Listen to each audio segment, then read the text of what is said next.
Big Boss season 7 வந்து final முடிய போகுது. இப்போ வரைக்கும் நம்மளுக்கு தகவல் உண்மைதான், கன்ஃபார்ம் உண்மையாக தான் இருக்கும். விசித்ரா வந்து வெளியில் போயிட்டாங்க அப்படின்னு சொல்லிட்டு ஒருத்தவங்களை காப்பாற்றணும் அப்படின்னு சொல்லிட்டு ஒரு சீசன் ஃபுல்லாக போராடின சீசன் பார்த்தீங்கன்னா இந்த சீசனாக மட்டும்தான் இருக்க முடியும்.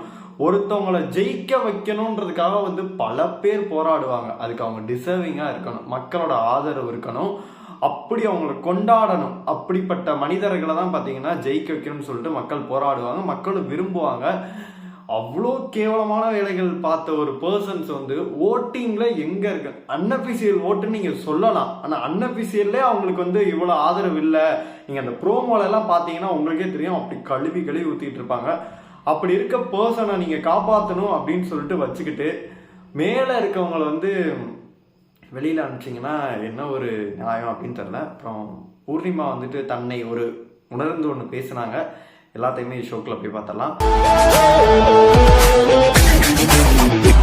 ஹாய் மக்களே, நான் உங்க விஜய் ஷாம். பிக் பாஸ்ல பார்த்தீங்கன்னா விசித்ரா வெளியில் போயிட்டாங்க. நம்ம நேற்று வரைக்குமா இன்னைக்கு வரைக்கும் கூட பார்த்தீங்கன்னா ஓட்டிங் நம்ம அன்அஃபிஷியல் ஓட்டு பார்த்துட்டு தான் இருந்தோம். பார்க்கும்போது பார்த்தீங்கன்னா ஃபஸ்ட்டு அர்ச்சனா யாரும் நெருங்கவே முடியாது, அதை நம்ம போவே ஃபஸ்ட்டு 3 பிளேஸ் பார்த்தீங்கன்னா அர்ச்சனா, மணி, தினேஷ், இவங்க 3 பேர் சூப்பராகவே இருக்காங்க. அதன் பிறகு விசித்ரா இருக்காங்க. அப்படி அவங்கள ஓட்டிங் நெருங்கவே முடியாது. பூர்ணிமா வெளியில் போகிற வரைக்கும் பூர்ணிமா தான் லாஸ்ட்டில் இருந்தாங்க. பூர்ணிமாவுக்கு மேலே மாயா இருந்தாங்க, மாயாவுக்கு மேலே விஜய் வர்மா இருக்காரு, விஜய் வர்மாவுக்கு மேலே விசித்ரா இருந்தாங்க. இவங்களோட கால்குலேஷன் என்ன இருக்குது அப்படின்னு கேட்டிங்கன்னா, விஜய் வர்மா வந்து எதுக்கு உள்ளே அனுப்பிச்சாங்க அப்படின்னு சொல்லிட்டு நம்மளுக்கு நல்லாவே தெரியும்.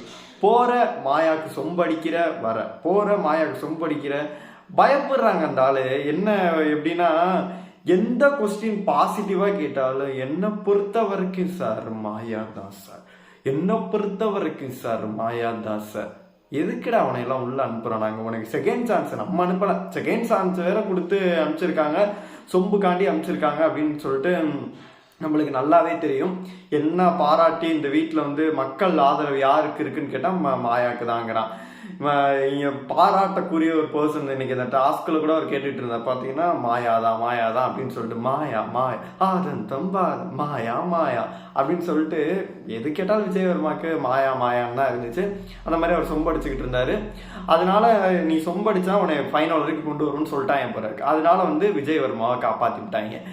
இப்போ என்ன கணக்கில் போயிட்டு இருக்கு, நேற்று நம்ம இன்னைக்கு காலையிலலாம் நான் பார்க்கும்போது எனக்கு சொல்லிக்கிட்டு இருந்தேன், அதாவது விசித்ரா மாயாவை எலிமினேட் ஆகிட்டாங்க. நம்ம விசித்ரா போகிறது எனக்கெல்லாம் ஒன்றும் கவலை கிடையாது. விசித்ரா போனால் போட்டு எந்த ஒரு பிரச்சனையுமே கிடையாது. இருந்தாலுமே ஒரு ஸ்ட்ராங்கான பர்சன்ஸ் வந்து பார்த்தீங்கன்னா இவ்வளோ பேர் 3 பேர் இருக்காங்கன்னு வச்சுக்கோங்க. ஒருத்தர் எச்சத்தனமாக விளாண்டு கேவலமாக விளாண்டு மாயா அனுப்பிச்ச பர்சன்ஸ் மட்டும் பூர்ணிமா முதற்கொண்டு அதுதான் பிரெயின் வாஷ் பண்ணி வெளில அனுப்பிச்சிச்சு. பணம் என்னதான் ஃப்ரெண்டாக இருந்தாலும் நிக்சன்ல ஆரம்பிச்சு எல்லா வேலை தான் பார்த்தேன், எல்லாம் ஆரம்பிச்சு நிக்சன், ஐசு, அக்ஷயா, விக்ரம், இப்படி தொடர்ந்து போயிட்டே லிஸ்ட்டு பெருசாக போயிட்டே இருக்கு. எல்லாத்தையுமே வந்து ஆப்படிச்சு விட்டு வெளியில் போகிற ஒரே ஆள் பார்த்தீங்கன்னா மாயாவை மட்டும்தான் இருக்க முடியும். அப்படிப்பட்ட பர்சனுக்கு மக்கள் யாருமே சத்தியமாக ஓட்டு போடவே இல்லை. எனக்கெல்லாம் டவுட்டாக இருந்துச்சு. ரிவ்யூ பண்ண நிறைய பேர்லாம் என்கிட்ட கேட்பாங்க, மாயாக்கெல்லாம் சப்போர்ட் இருக்கா அப்படின்னு கேட்பேன். மாயாவை கழிவு ஊற்றுங்க ப்ரோ அப்படின்னு சொல்லிட்டு சத்தியமாக நான் எனக்கெல்லாம் அவ்வளோ பேர் மெசேஜ் பண்ணியிருக்காங்க. என்னாச்சு ஃப்ரெண்ட்ஸாக இருக்கட்டும் அவங்களாம் கேட்பாங்க, எப்படி இப்படி விளாண்டுட்டு இருக்கு, எப்படி இவ்வளோ வாரம் காப்பாற்றுறாங்க அப்படின்லாம் கேட்பாங்க. நம்ம ஸ்டார்டிங்லேருந்து இப்போ வரைக்கும் பார்த்தீங்கன்னா ஒரு வாரம் பார்த்தீங்கன்னா மாயாவை வந்து ஏதோ ஒரு சொல்லி பாவா செல்லத்துறை போயிட்டாருன்னு சொல்லிட்டு காப்பாற்றினாங்க. அப்போ ஆரம்பிச்சது அப்படியே வரிசையாக வந்து ஒவ்வொரு நாளுமே அதை ஒவ்வொரு வாரமும் அதை காப்பாற்றி பொத்தி பொத்தி பொத்தி பொத்தி வச்சு பார்த்தீங்கன்னா ஃபைனல் கொண்டு போயிட்டாங்க. இங்கே டைட்டில் கொடுக்காதாங்க குறை, டைட்டில் விட்டா கொடுத்துருவாங்க போல இருக்கு. நான் ஏன் இவ்வளோ கும்பிட்றேன்னு எனக்கு இது பண்ணல, ஏன்னா அந்தளவு கஷ்டமாக இருக்குது. ஏன்னா வந்து நம்ம இவ்வளோ 100 நாள் பார்க்குறோம், இவ்வளோ கஷ்டப்பட்டு ரிவ்யூலாம் பண்ணுற இவ்வளோ தூரம் இருக்கும்போது நம்ம பேசுகிறது அவங்க காதுலேயே வாங்க மாட்டேங்கிறாங்க. நான் மட்டும் பேசுகிறாங்க, இது வரைக்கும் இன்னும் கோடிக்கணக்கான பேர் பேசுகிறாங்க. பெரிய பெரிய டாப் சேனல்லாம் சொல்ல விரும்பல, ஒரு சில பேர் வந்து சொம்படிக்கிறாங்க, ஒரு சில பேர் வந்து டாப் சேனல்லேயே வந்து ஜென்யூனாலாம் பண்ணிகிட்டு இருக்காங்க. அவங்கெல்லாம் அவ்வளோ ஜென்யூனாக வந்து எப்படிங்க அப்படின்ற மாதிரிலாம் குமுறிட்டு இருக்காங்க. நம்ம என்ன தான் குமுறினாலும் வாய்ப்பே இல்லை, மாயா வந்து ஃபைனல் வரைக்கும் கூட்டிகிட்டு போயிடுவாங்க போல இருக்கு. அதெல்லாம் நம்மளுக்கு கடுப்பாக இருக்குது. முன்னாடிலாம் வந்து பார்த்தீங்கன்னா ஓட்டிங்கில் அதிகமாக இருக்கவங்கள வந்து நீங்கள் காப்பாற்றப்பட்டீங்க, ஃபஸ்ட்டு இவங்க காப்பாற்றப்பட்டாங்க, நீங்கள் அப்படி தள்ளி உட்காருங்க அப்படின்னு சொல்லிட்டு காப்பாற்றப்பட்டீர்கள் அப்படின்ற மாதிரிலாம் நாயகன் அவர்கள் சொல்லுவார். இப்போல்லாம் ஷூட்டிங் எதுவும் டைம் ஆச்சா எதுவுமே தெரில. நீங்க சேவ்டு, நீங்க இருக்கீங்க, நீங்க போறீங்க, அதெல்லாம் ஒண்ணுமே சொல்ல மாட்டேங்குது. ஒரு வாரம் மட்டும் கடுப்பேத்தணும் அப்படின்றக்காண்டி அந்த நாமினேஷனே இல்லைன்றக்காண்டி விசித்ரா காப்பாற்றப்பட்டார்கள் அப்படின்ற மாதிரி சொல்றாங்க. விசித்ரா போறதுல எனக்கு எந்த ஒரு கவலையுமே இல்லை. அவங்க போனது நல்ல விஷயம் தான். ஏன்னு கேட்டீங்கன்னா எவ்வளவு எச்ச வேலைகள்லாம் பார்த்தாங்க, அதனாலதான் வெளியில போயிட்டாங்க அப்படின்னு சொல்லி நம்மளுக்கு தெரியுது. ஏன்னா வந்து கரெக்டா அர்ச்சனா வந்து இன்ன வரைக்கும் அவங்க சப்போர்ட் எதுக்கு வருது அப்படின்னு கேட்டீங்கன்னா, அர்ச்சனா ஒரு இடத்துல காப்பாத்தி இருப்பாங்க, அந்த நாள சப்போர்ட் வருது. இன்ன வரைக்கும் வந்து சூப்பர் மதர், பூமர் ஆண்டி வரைக்கும் போனது காரணம் வந்து அவங்களோட வந்து செயல்னால மட்டும்தான் இருக்க முடியும். கரெக்டா போயிட்டு இருந்தாங்க, ட்ராக் மாதிரி ஒரு சேராத இனத்துக்குள்ள சேர்ந்துட்டாங்க. கடைசியில வந்து எங்க வந்து வச்சாங்க பத்தியா ஆப்பு அப்படின்ற மாதிரி மாயாவை காப்பாற்றணுன்றதுக்காண்டி உங்களே போட்டாங்க பார்த்தீங்களா, அந்த மாதிரி தான் இருக்கு. ஏன்னா வந்து மக்கள் உங்களுக்கு அவ்வளோ ஓட்டு போட்டிருக்காங்க, அவ்வளோ காப்பாத்திருக்காங்க, இவ்வளோ நாள் இப்போ வரைக்கும் காப்பாத்தினாங்க. ஆனா வந்து மாயா கண்டி முடிஞ்சில, எவ்வளோ ஜாலியாக இருக்கா, சந்தோஷமா இருக்கா அப்படின்ற மாதிரி தான் விசித்ராக்கு இருக்கும். வெளியில் போயாச்சு இதெல்லாம் அவங்க பார்க்கணும், பார்த்துட்டு இன்டர்வியூலையாச்சும் எது நல்ல வார்த்தைகள்லாம் பேசணும். பேசுவாங்களான்னு தெரியவே இல்லை. டபுள் எவிக்ஷன் இருக்கும் அப்படின்ற மாதிரி தான் நம்மளுக்கு அடிபட்டுச்சு.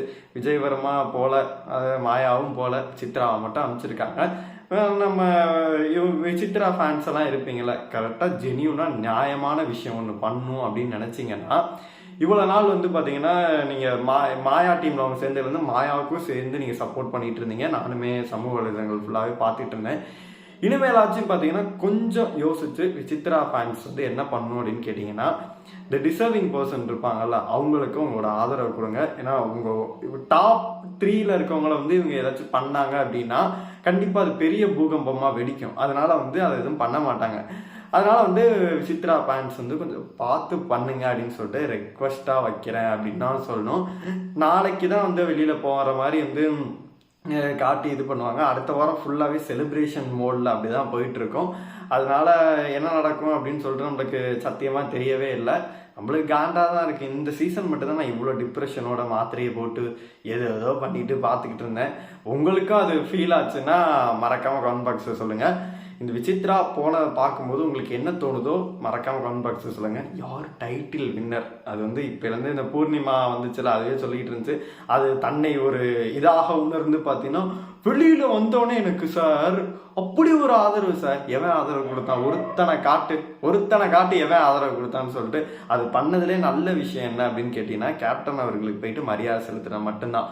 எனக்கு அவ்வளோ ஆதரவு சார், அப்படி பண்ணுறாங்க சார், எவன் பண்ணுறான், ஒருத்தன் பண்ண மாட்டா, நீ பண்ண வேலைக்கெல்லாம் வேணா ஓட்டி வேணா தள்ளுவாங்க அப்படின்னு தான் சொல்லணும்.